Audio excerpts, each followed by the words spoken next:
Welcome to another episode of Unleashing the Future of Work with your boy, Tim Salau. And today, I'm really incredibly excited. I'm going live and doing this podcast from the lovely, sunny Los Angeles, California. Shout out to Los Angeles. And no matter where you're at, I hope you are well. I know currently there's been this huge epidemic called coronavirus everywhere. And I hope everyone is at home, healthy, secure, and making sure they're mindful of their wellness. But today, I want to tell you all, I have an incredibly special guest that I'm going to be speaking to. And it's funny because I met this awesome gentleman, Jonathan Graham, actually in Oakland while I was working with this amazing company. And, Jonathan is this really passionate guy who's building one of the top podcast I believe that you should be looking out for, called I Wish I Knew. And today he actually comes from being a product management teacher at product school to a former product manager at Netflix. And right now, as I mentioned, he's building this amazing podcast called I Wish I Knew. And today we're going to be talking about taking proactive action, becoming more self-aware, and most importantly, how to future-proof yourself in the future of work.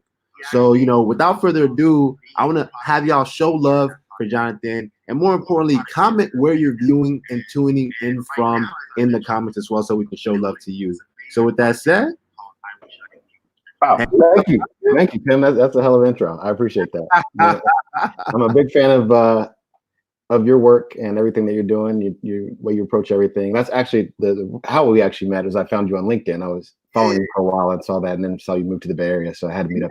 Yeah. LinkedIn while I'm out here in Oakland, and it was truly an honor when we first met too, because I you told me about this vision and what you were building. And I wish I knew, and I thought, man, this is genius. Like, we have to highlight this. We have to talk about this. But I would love for you to kind of like start with your story, man. Give me a little bit more, tell the audience, tell our community a little bit more about your background. But before we get into that, let's show them some love. Marnie is tuning in from Alberta. Dorego is tuning in from Port Harcourt, Nigeria. Baddest is tuning in from Qatar. So we have people all over the world viewing right now, man. Wow. So, you have a global audience. But real quick, tell us your story, man. How did you get into tech doing the work that you do as a product manager? Yeah, so I currently work in Silicon Valley right now as a product manager on Apple, on Siri. And my path here, I definitely did not predict that. I grew up, I live in Silicon Valley now, but I grew up geographically very close to Silicon Valley, but economically a world apart. So I grew up about an hour and a half east in a place called Stockton, California. Very humble place. It was the largest city in California in California go bankrupt, largest city in America until Detroit took that title. So it's a very agricultural town. Not much going on there in that way. I would say I got into tech deliberately, but accidentally. So I graduated high school in 2002. There was no Instagram, no Twitter. So the iPhone didn't come out, I think, until like 2007. Right. So when you're thinking about tech, it's not what everybody knows now and is a part of everyone's daily life with the internet and all these things. September 11, 2001 was a big day. I think most people that were here in America remember that day. Yeah. That was the attack on the Twin Towers. So a lot of the everything was really around defense around that. But I had always been into numbers, and as a kid, tearing up Legos and radios. None of the flashlights worked in the house. So I was always curious and like, the analytical mindset, but I didn't really know anything about different careers beyond that, right? There's not a lot of major employers or any of these companies that exist now in Stockton, right? My parents are very good people, definitely taught me to work hard and be a good person, good moral fiber, but nothing in the form of like exposure to careers. So it happened to be because a guy at our church, I think I was about 15 at the time. He had maybe he's 22, 23 years old. He pulled up in a white Toyota 4Runner, limited edition, gold trim with the leather seats. And I was like, how do you get this car? That's wild. He told me he had bought it with his signing bonus, and he had graduated. He was electrical engineer, and he's working at Intel. So that's what at my age I did. I was like, do you have to go to grad school for that? Do you have to do that? He's like, no. So he said, you just got to work in tech. I was like, cool, I'll just go do that. So that's how, literally at that age, I honestly didn't think I was smart to be a doctor or a lawyer. I never really liked school that much, so I didn't want Didn't think that. So I was like, well, I'll just do this. So that's literally how Wow. I just stuck with it. Went to study electrical and computer engineering in college. As I was saying, it wasn't this sexy field that it is now. Definitely people weren't getting paid what it is, and these billion-dollar companies didn't exist like that. But I think a point of this is thinking about nonlinear thinking. If I could have been Yeah. 15 and saw what potentially 10 years in the future was, right? Yeah. To think about opportunity. And so think about where we are today. When you think about the future of work, it's also very much tied to the future of economy, the Mm. future of technology, right? Technology is this powerful thing that it's how we even define periods in history, right? We call it the Yeah. Stone Age because that's what people are using versus the Information Age. Yeah. But technology is one thing that impacts everybody's life, and now more than ever, whether it's healthcare, whether it's entertainment, right? You're seeing technology, software is eating the world and just sipping in every part. So I found myself both accidentally but deliberately, going into tech, and yeah, And now here you are, right? here I, So, yeah, here I am. so tell us a little bit more about nonlinear thinking, right? Mhm. What do you mean by that, right?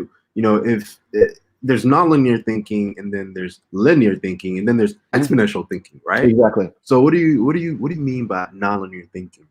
Exactly. I think that one of the best things you can do is always try to stretch your brain, and we think very easily in a linear fashion. Mm. That the rate of change will continue at a continuous straight line.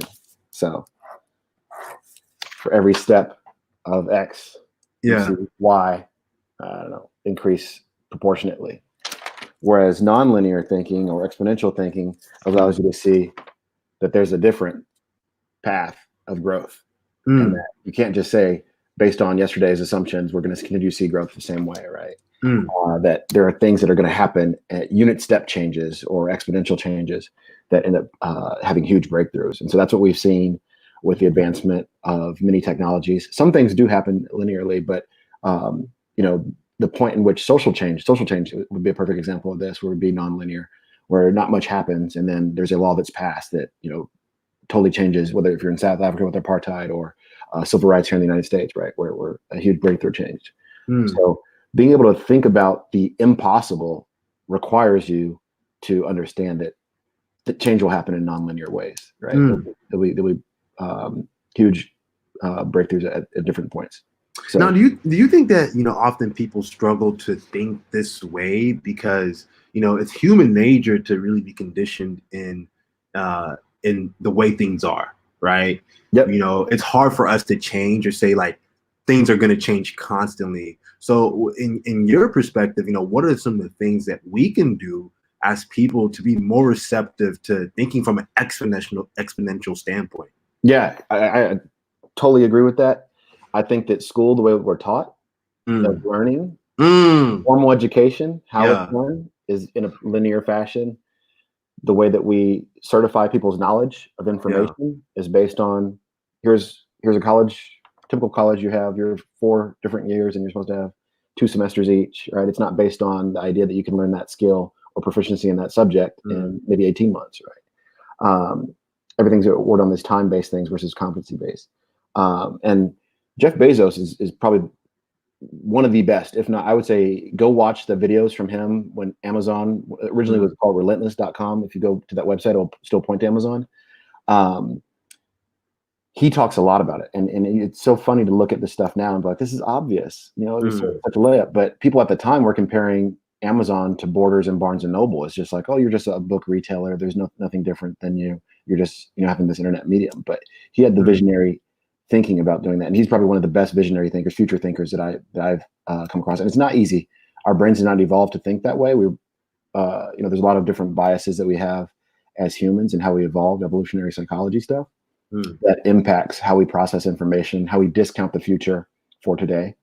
Um, so many of those things. So I think that's definitely a skill that probably as big as anyone's top 5 list. If you're going to be, adapt Mm. quickly, learn how to unlearn, be self-aware, know yourself.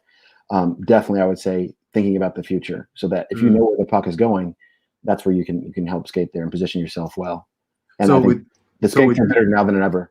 so with you kind of early on when you were in college, and you Mhm. saw all of the kind of the amazing things that were happening around with technology, and you saw kind of just how not only successful but how impactful one can become. Did you kind of get those signals as an opportunity to really dive deep in the field and in the tech space due to that? So it's funny you say this because I didn't know that at all. Because originally it was just fear based, right? Like Yeah, I yeah. don't want to be. I felt like I had more potential than than I was being used, and I knew I wanted to do something in my life. I didn't want to be in that same hometown that I grew up in per se. Hmm. And that's where I said, cool, I'll just do this engineering thing. This seems like it'll work. But then once I actually got there, keep in mind, so in 2001, that's when 9/11 occurred. Most of the jobs that the seniors were getting when they're graduating were all with Boeing, Lockheed Martin, defense contractors, because all this money went into Patriot Act, and everything looked like tech wouldn't even, like software tech wouldn't even be where it is today in the US. Most of these big companies were doing a lot of offshoring, outsourcing. And it's like, why would you pay somebody? And that's kind of happening now too, right? It is in many places, but you still see a lot of huge job growth, right? Here in the Bay Area, for sure. Seattle, San Francisco, Austin, they're still paying software engineers and data scientists here as opposed to doing it, overseas for many of those core companies that move very quickly, right? So I would say that once I saw, okay, software's eating the world. Mark Andreessen has an excellent, I think it was in the New York Times or some blog post or whatever, but it's called "Software's Eating the World." That's excellent. Actually opened my eyes to like, okay, now like this is a real thing, and this is going to change every part of our lives. Yeah, and that's you, and you were reading kind of like the market, right? And you were understanding like, look, with the exponential growth rate of technology and these products that are coming to market, changing behavior, that's like exponential thinking. That's not thinking just in the now, but thinking about how can I, join this industry and be a part of this kind of movement and change and build, right? And it's led you to working with some really amazing companies. And I think that's just fascinating too, because I think often people think that exponential change is something that just comes naturally, or exponential thinking is something that comes naturally, but you just have to kind of be able to read the signals, read the trends. And I would say follow the people that are naturally good at this, or at least have a skill around this. So a guy like Ray Kurzweil, even if his predictions are not necessarily correct on the actual point and time that he's predicting, it still gets you the ability to think about how he's getting there. Peter Diamandis and Ray Kurzweil, I think they have the Singularity University. They talk about all these exponential technologies and the future of abundance. Like definitely that stuff is, even if it's not correct down to each different letter, the general trend and the future of work is all going to be impacted by those things. Incredibly true. And for those of you who are listening and watching from Lagos, Menlo, Atlanta, Curcia, Lorena, Praise, Devante, what's up? If you are just tuning in, please realize we're talking about the value of thinking exponentially and not getting stuck in non-linear thinking. And with that said, tell us a little bit about, in the comments, how do you think exponentially, right? What do you do to embrace change and not just be in the now, but thinking about the future and how you can future-proof yourself? Please comment below any questions you have for Jonathan or any comments you have on exponential thinking. In addition to that, Jonathan, one of the things I thought was really amazing to you when we met, what were we doing? We were eating like at Oakland Grill, which is one of my favorite spots. Brunch spots in Oakland. And you were really talking to me about this huge passion project that you're currently building. And it's called I Wish I Knew, the podcast, right? Yeah. And tell us a little bit more about that. What spurred that? What motivated that? And where are you hoping to take it, man? Yeah, I'm 36 years old now, right? And you look 20. Thank you. I will say that I've been very lucky and blessed in some of the people that I've met, the opportunities I've had, and some of the folks I've worked with, companies, et cetera. And I realized that I want to do more to help others. That there's a lot of information that I had that I wish I had 15, 20 years ago.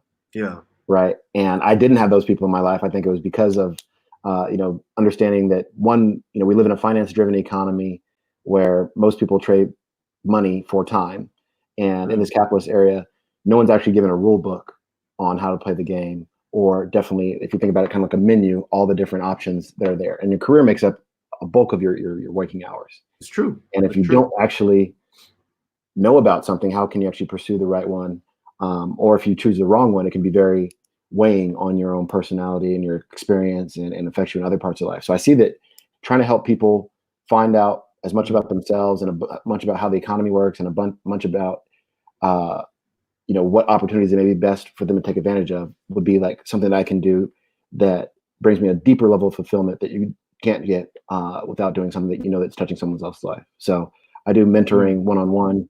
I know that I've helped a couple of folks, and I know the feeling that I get is irreplaceable. It's invaluable, but that doesn't scale, right? So I thought, man, if there's other people that are willing to do the work, they're hungry, but they just don't have the guidance. They just don't know. And now the stakes are bigger more than ever. The way that things change so fast, you don't have pensions, you can't rely on, employers the way that you did before. And so now people have to take a greater ownership of their careers and their skill set and understanding those things. So that just comes from a place of me wanting to put out the same energy that I want to put into the world. And I realize that that's where I have a unique, opportunity and passion to help somebody else. Yeah, it's almost like you're creating the podcast you wish you had. 100%. Growing up in Stockton, 100%. 100%. So those other kids that are out there that are, you know that you want to do something with your life, but you're not really sure, or you're not even aware about all the different rules, because they don't teach you this stuff in school, right? It's true, most places. And if your parents are good people, but they just are not really familiar with these things, you come from a blue collar background, low income background, you really are not equipped to compete in many cases. And so that's where I want to do my part to help contribute. If I can help some other folks, I absolutely will. But yeah, it's literally for me, it's all this stuff comes back to the things I know that I wish I had known these things, whether it's mostly going to be focused on careers, but other things about finance and, how leverage works and, productivity tips, different other things. I think mindset is a big thing as well, limiting belief. Essential life skills, essentially. Life skills. What you're doing with Guide is great. Exactly. And, it's so interesting, because I think one thing that's similar to both of us is that, the work that we're doing with the Guide, our team and I, it's essentially, we're creating something that we wish we had growing up. Exactly. Right.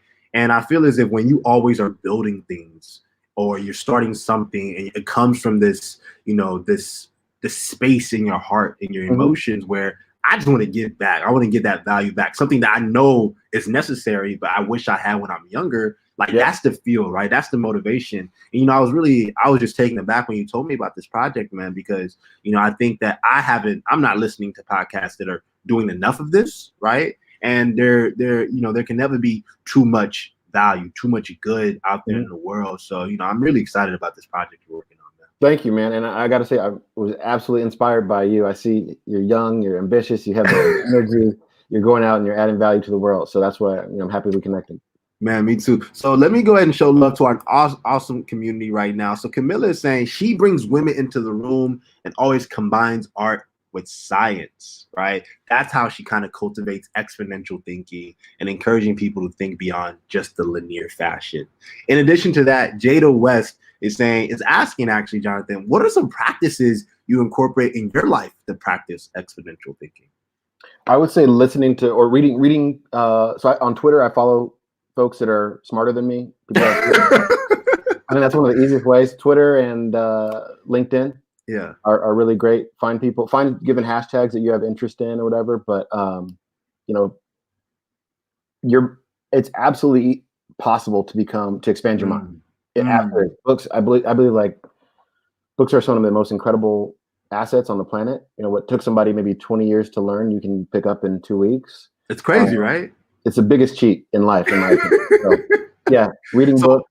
What's a great book by, whether it be Peter Diamandis or Ray Kurzweil, that you would recommend on exponential thinking for our amazing community? So there's a book called The Singularity, and then check it out, y'all. The Singularity. Singularity is by Ray Kurzweil, and then from a more work specific, it would be 0 to 1 by Peter Thiel.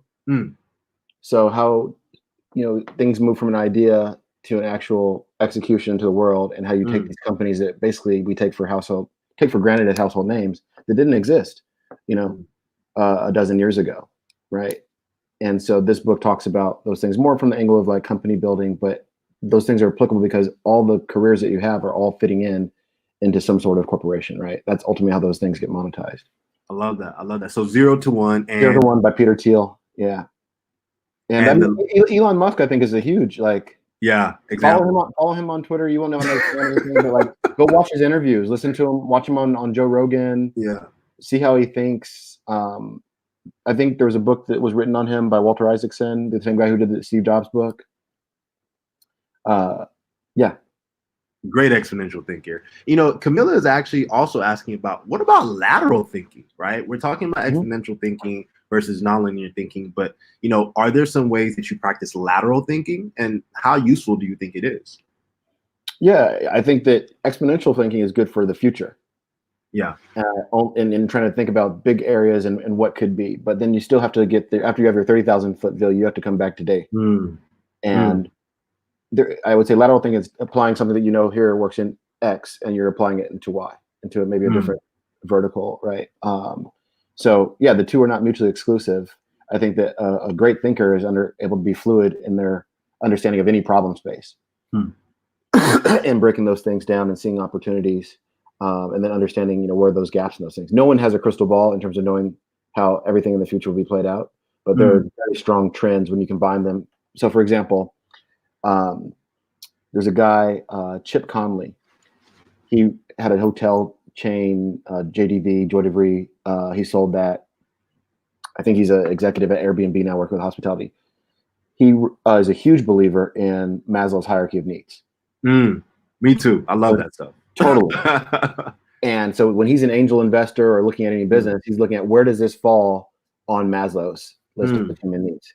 So it's a hierarchy, basically saying at the bottom we have the need for safety, food and shelter, love and connection. At the top you have self-actualization. Now, human nature takes a lot longer to change than technology does. So you can think about, if you ever think about the future, for example, lateral thinking is taking what I know about humanity and applying it consistently in these other different areas. Whether if I'm applying this in travel, I can take what I know about humanity and apply it, right, in sports and recreation or media and entertainment, right? Whether you're watching a movie delivered digitally through 4K on Netflix, or you're watching that movie in a theater, right, or you're watching over cassette, it's the content in itself that appeals to you as a human, right?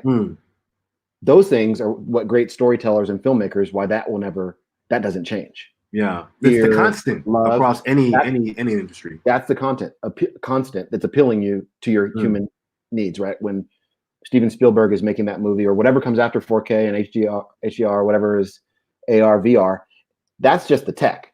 The AR, VR is the tech, but it really becomes popping, and it really will take off when it hits one of those on Maslow's hierarchy. Yeah. So we can look out and say, here's what 5G is going to allow us to do, right? Here's the level of bandwidth that we can deliver, how many bits we can deliver. Here's what Gordon Moore's law tells us about processing speed. We can tell, we can project out in the future those things technologically. But the real opportunity comes together when you meet the both, right? How do you apply technology to ultimately solve a problem for a human? And those things don't really change that often, right? We all have the same needs for connection, for love, for growth, for community. Exactly. That's powerful. That was a powerful question, Camilla. It really got us thinking here. Yeah, great question. Great question, right? And Natasha is also saying, I absolutely, shout out to Natasha.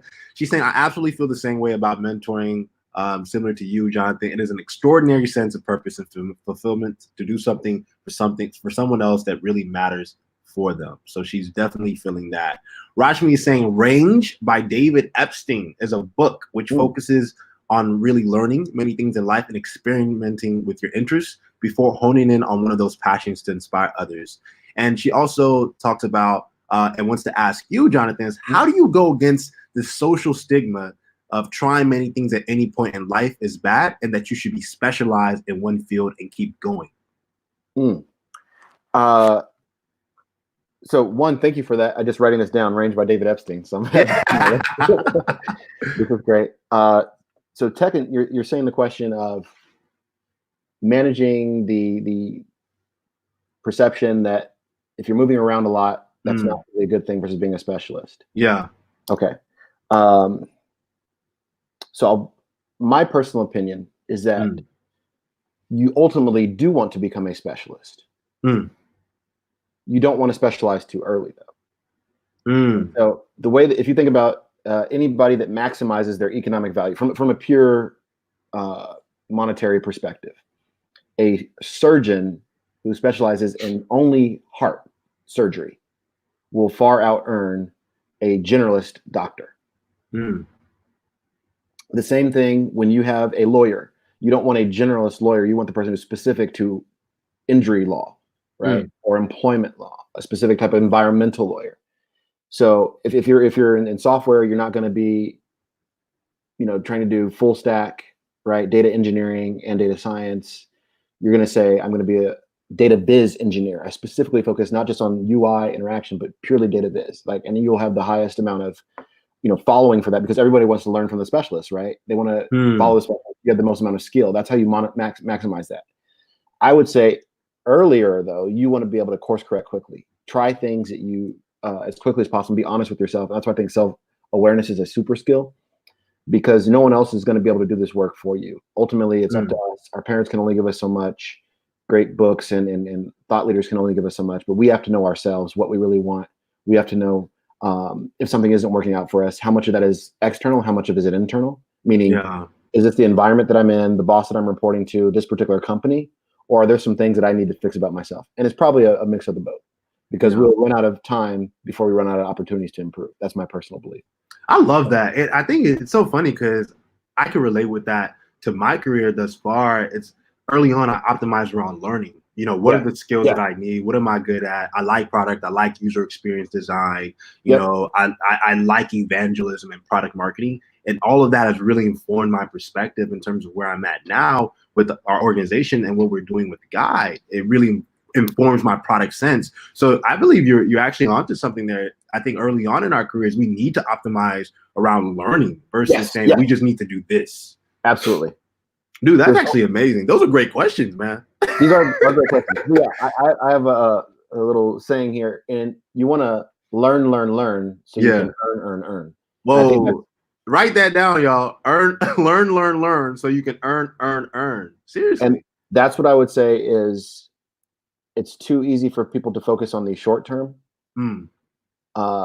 optics of which job pays the most or which company provides that in terms of, and discount the foundation that you're getting, and the real value is not in terms of dollars when you're in your 20s coming out of school or getting started in your career. It is being able to understand who you are, understand as much about yourself and what areas you have a high strength in, actually competitive advantage, and being able to figure out, once you have the skills, what areas do you want to become a specialist in, and figure those things out and have these skills. Then you can actually have something to offer and become a specialist in that area and doing that. And it's okay to change careers. I've done dozens of jobs, right? Like from my very first job, flipping burgers, right? Or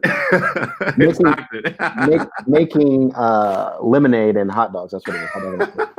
But professionally, since I've been out of college, maybe a dozen years, I've worked as an engineer. I worked in business development. I worked in sales. I was a sales engineer and was an entrepreneur, and then been a product manager. So that's amazing. So all of those experiences have informed who you are now and all that you're building now, right? Totally. I love it. So Patrick is saying creativity is eternal, but changes occur fluidly under our feet through technological advancement. Simply apply creative thinking. Love that. Kershie is saying, I am extremely curious, never settle for status quo, always listening and learning. I am in talent acquisition. However, I pay attention to a variety of industries, disciplines, topics. Diversity of people and thought is critical to exponential thinking. So everyone is loving, your thoughts on exponential thinking. The audience has great stuff in there. Yeah, we have an amazing community. The Unleashing the Future of Work community is awesome. Umid is asking, as a product manager, what are some of the tips for young product managers who want to apply exponential thinking and be in a similar role such as yours? Yeah, there's no substitute for experience. So there's certain things like writing an instrument, playing an instrument, or writing code. You don't. You can't get this in a book. There's a lot that you can get in a book. So, but certain things only come from being able to actually do something. And I would say that product management comes. It is an art. In my opinion, it is an art. You're doing a lot of different things. You have to be knowledgeable about the business side. You have to be able to understand, some things about design. Understand the technical, implications when communicating with engineering teams. You've got to do really well at project management in many cases, following up and making sure things. Stakeholder management. Yeah. That's huge. That's a huge aspect of it. Huge. Yeah. Totally. Analyzing data, being good at pulling data and thinking critically. So depending on the type of product that you'll be working on, you may have one area that needs more strength than other. Meaning, if you're a consumer product versus a B2B product, if you are at an early stage company versus a more mature company, that will depend on will help guide you in terms of which skills you need to work on more or areas you should focus on more. It's true. It's true. Great answer and great question, Reed. So, with that said, Jonathan, we talked about exponential thinking and the value of it and why it's so important that we are always prepped and self-aware for the future. And you also mentioned a little bit about your podcast, I Wish I Knew. When you think about long term, what type of impact do you want it to have on the world, all of the work that you're doing? I want to just be the energy, be the same energy that I want to receive in the world. That's it. So it's literally, I think Gandhi said it best, be the change that you wish to see in the world. And that's it. That's it, man. Simple as that. I love that. I love that. And with that said, where can the people follow you, Jonathan? I'm on LinkedIn, Jonathan Graham, like Graham Cracker. Last name, heir to the Graham Cracker estate. And also, he's going to be releasing the podcast very, very soon. It's currently in motion, but definitely connect with Jonathan if you want to hear more about it, or even if you want to be on the podcast as well, maybe doing a few interviews. And with that said, y'all, thank y'all so much for tuning in to another Unleashing the Future of Work episode. I strongly, strongly appreciate y'all. And we encourage you all to please share this video. If there's someone within your network that needs this education, reach out to me if you have any more feedback or ideas on future Unleashing the Future of Work episodes. And Jonathan, any last words? One more thing I would say, I'm really excited about what you're doing. And what excites me about the future of work are two things. One, I think that we have a lot of hangover from the Industrial Revolution in terms of how we've approached work. And now you see that technology is allowing us to work more flexibly. I think being focused more on impact. If you think about a company like WhatsApp, I think Facebook, when they bought them, they had around 400 million users and about 53, I believe, engineers. So that's an example of nonlinear output that digital allows, right? And we're using this platform right now. You're talking about folks all over the world that are listening to us. And so, number one, I think having more flexibility as humans to work on, you're in LA one day, Oakland the next, or whatever, connected with people all over the globe. It's amazing. It's amazing. And second, I think that the future of work, companies now are moving beyond just focusing on profit, but actually we expect more from companies. Authenticity is something we care about.